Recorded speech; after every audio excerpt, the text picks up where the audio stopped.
नमस्कार दोस्तों, मैं हूं जितेंद्र दीक्षित और 4 PM महाराष्ट्र में आपका स्वागत है। दोस्तों, राजनीति ऐसी चीज है जहां पर अक्सर आपसी रिश्ते, पारिवारिक रिश्ते दरकिनार कर दिए जाते हैं। कई बार ऐसा होता है कि सत्ता संघर्ष में ये नहीं देखा जाता कि कौन किसका भाई है, कौन चाचा है, कौन भतीजा है। और महाराष्ट्र में इसकी मिसाल पहले भी देखी जा चुकी है।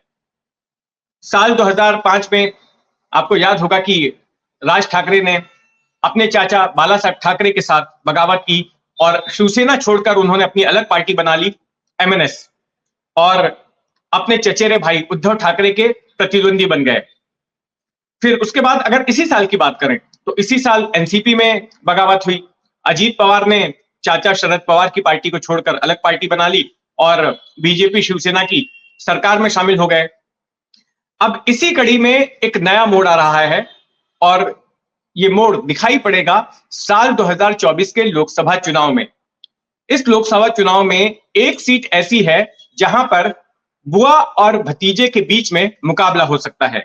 ये सीट है बारामती की, जहां से अजीत पवार के बेटे पार्थ पवार चुनाव लड़ सकते हैं। दरअसल हाल ही में मुंबई के पास कर्जत में राष्ट्रवादी का चिंतन शिविर संपन्न हुआ और उस शिविर में काफी आतिशबाजी हुई, कई सारे खुलासे हुए जिनके वीडियोस मैंने पहले बनाए हैं।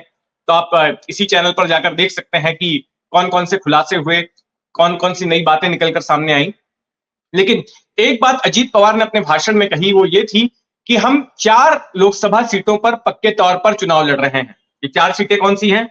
एक सीट है शिरूर की, दूसरी सातारा की, तीसरी रायगढ़ की और चौथी सीट है बारामती की। अगर बारामती सीट की बात करें तो ये सीट पवार परिवार का गढ़ रही है।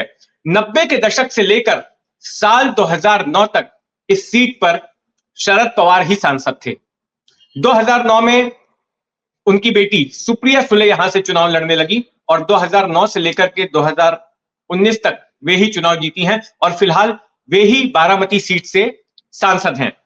लेकिन अब 2024 में उनको चुनौती मिलने वाली है पार्थ पवार से। पार्थ पवार ने हाल ही में कुछ पत्रकारों से बातचीत में कहा कि अगर उन्हें पार्टी मौका देगी तो वो बारामती सीट से ही चुनाव लड़ेंगे और पूरी तैयारी के साथ चुनाव लड़ने वाले हैं। इसके पहले भी पार्थ पवार राजनीति में अपनी किस्मत आजमा चुके हैं। जो पिछला चुनाव था साल 2019 का, वहां पर वो मुंबई से सटे मावल की सीट से चुनाव लड़ चुके हैं। मुंबई और पुणे के बीच में ये सीट संसदीय सीट है, वहां से उन्होंने चुनाव लड़ा लेकिन उनकी हार हुई। उन्हें हराया था श्रीरंग बड़ने नाम के शिवसेना के उम्मीदवार ने। श्रीरंग बड़ने को 7,20,000 मत मिले थे, जबकि पार्थ पवार को 5,04,000 वोट मिले थे। ऐसे में जब पार्थ पवार के डेब्यू एंट्री में जब उनकी हार हुई तो उसको लेकर पार्थ पवार ने काफी नाराजगी भी जताई थी। अजीत पवार की तरफ से भी जो है नाराजगी जताई गई थी कि पार्टी ने पूरा जोर नहीं लगाया, खास करके शरद पवार ने जो है अपना हाथ पार्थ पवार के सिर पर नहीं रखा था। इस तरह की शिकायत जो है पार्थ पवार के करीबी लोगों की थी और इस वजह से ये सीट हासिल करने में पार्थ पवार कामयाब नहीं हो सके और अपना पहला ही चुनाव हार गए। लेकिन इन 4 सालों में पार्थ पवार बताते हैं कि राजनीति में काफी परिपक्व हुए हैं, उन्होंने काफी होमवर्क किया है और अब मुकाबले के लिए तैयार हैं। और इस बार वो मावल से नहीं लड़ेंगे, इस बार उसी सीट से लड़ेंगे जो कि उनके परिवार का गढ़ रही है। तो ऐसे में चाहे सुप्रिया सुले जीते या फिर पार्थ पवार जीते, सीट तो रहेगी पवार परिवार के पास में ही। तो इस तरह की तैयारी हो रही है। हालांकि अब तक जो है आधिकारिक सीट शेयरिंग नहीं हुई है। हाल ही में बीजेपी नेता देवेंद्र फडणवीस ने, जो कि राज्य के उप मुख्यमंत्री भी हैं, उन्होंने एक अखबार को दिए इंटरव्यू में यह कहा था कि बीजेपी 26 सीटों पर चुनाव लड़ने वाली है। कुल 48 लोकसभा की सीटें हैं महाराष्ट्र में, उनमें से 26 पर बीजेपी अपना दावा करने वाली है। अब जो बाकी की 22 सीटें होंगी वो सीटें बांटी जाएंगी शिवसेना एकनाथ शिंदे गुट वाली और अजीत पवार वाली एनसीपी के बीच में। तो अब अजीत पवार का यह कहना है कि कुछ ऐसी सीटें हैं जहां पर कि पिछले चुनाव में उद्धव ठाकरे की शिवसेना के उम्मीदवारों ने जीत हासिल की थी, वहां पर उद्धव ठाकरे के सांसद हैं।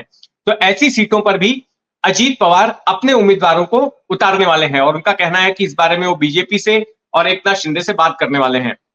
लेकिन जब फडणवीस ने इस बात का ऐलान किया कि वो 26 सीटों पर चुनाव लड़ेंगे तो उसको लेकर भी थोड़ा सा विवाद हो गया और शिवसेना शिंदे गुट की ओर से प्रतिक्रिया आई, उनके जो सांसद है राहुल शेवाले, उन्होंने कहा ऐसे कैसे, अभी इस बारे में कुछ तय नहीं हुआ है, अब तक कोई आधिकारिक सीट शेयरिंग को लेकर, सीटों के बंटवारे को लेकर चर्चा नहीं हुई और ये नहीं कह सकते कि बीजेपी ही 26 पर लड़ेगी।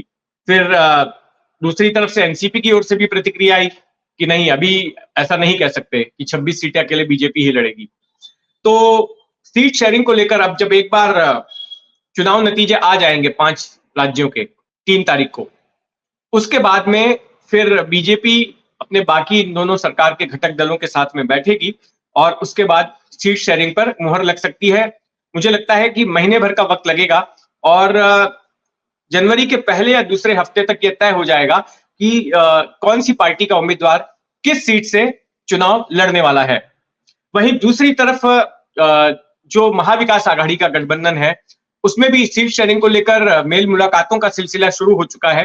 हाल ही में उद्धव ठाकरे ने शरद पवार से मुलाकात की और उस मुलाकात के बाद में यह तय हुआ कि शिवसेना जो है, उद्धव ठाकरे वाली शिवसेना, वो 22 सीटों पर चुनाव लड़ेगी और जो बाकी की सीटें हैं, जो बाकी की 26 सीटें हैं, वो कांग्रेस और एनसीपी, शरद पवार वाली एनसीपी के बीच में उसका बंटवारा हो सकता है और किन किन सीटों पर कौन सी पार्टी के उम्मीदवार होंगे, यहां तक चर्चा हो चुकी है। लेकिन इसके बाद कांग्रेस ने कहा कि नहीं, फिलहाल हम इस तरह के किसी फैसले को नहीं मानेंगे और अभी इस पर औपचारिक चर्चा होनी बाकी है, क्योंकि उस चर्चा में जो है कांग्रेस का कोई नहीं था। ये उद्धव ठाकरे और शरद पवार के बीच ही चर्चा हुई थी। उद्धव ठाकरे शरद पवार के घर गए थे और वहां पर ये बातचीत हुई थी।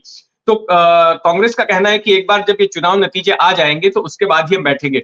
और एक चीज जो ऑब्जर्व की जा रही है कांग्रेस के बारे में महाराष्ट्र में, वो ये है कि कांग्रेस अब अपने आप को काफी असर्ट कर रही है। जिस तरह से कर्नाटक में कांग्रेस की जीत हुई और फिर जब महाराष्ट्र में 2 पार्टियां बगावत से प्रभावित हुई, शिवसेना और एनसीपी, तो कांग्रेस का यह कहना है कि देखिए, अब हम सबसे बड़ी विपक्षी पार्टी हैं और हमने अपना कुनबा बचा के रखा। इन दोनों पार्टियों में तो बगावत हो गई, लेकिन हमारे यहां पर ऐसा कुछ नहीं हुआ। तो ऐसे में हमारी स्थिति अब साल 2019 जैसी नहीं है, साल 2019 से हम काफी बेहतर स्थिति में हैं। तो ऐसे में जब सीट शेयरिंग को लेकर बातचीत होगी, नेगोशिएशन होगा, तो जाहिर तौर पर कांग्रेस के सूत्र बता रहे हैं कि कांग्रेस की डिमांड होगी कि उसे ज्यादा सीटें मिले, वो ज्यादा सीटों पर चुनाव लड़ना चाहेगी और इसी बात पर जोर दिया जाएगा। तो खैर, इंतजार है कि कल एक बार जब चुनाव के नतीजे आ जाते हैं तो उसके बाद किस तरह की सरगर्मी महाराष्ट्र की सियासत में होती है, किस तरह की हलचल होती है, हमारी उस पर नजर बनी रहेगी। यह खबर आपको कैसी लगी, कमेंट बॉक्स में अपनी राय जरूर डालिए और अगर आपने अब तक इस चैनल को सब्सक्राइब नहीं किया है तो सब्सक्राइब कर लें, बेल आइकन दबा दें, ताकि जब भी कोई अगला वीडियो महाराष्ट्र की हलचल से जुड़ी कोई नई खबर इसमें डाली जाए तो उसकी जानकारी आपको हासिल हो सके। धन्यवाद।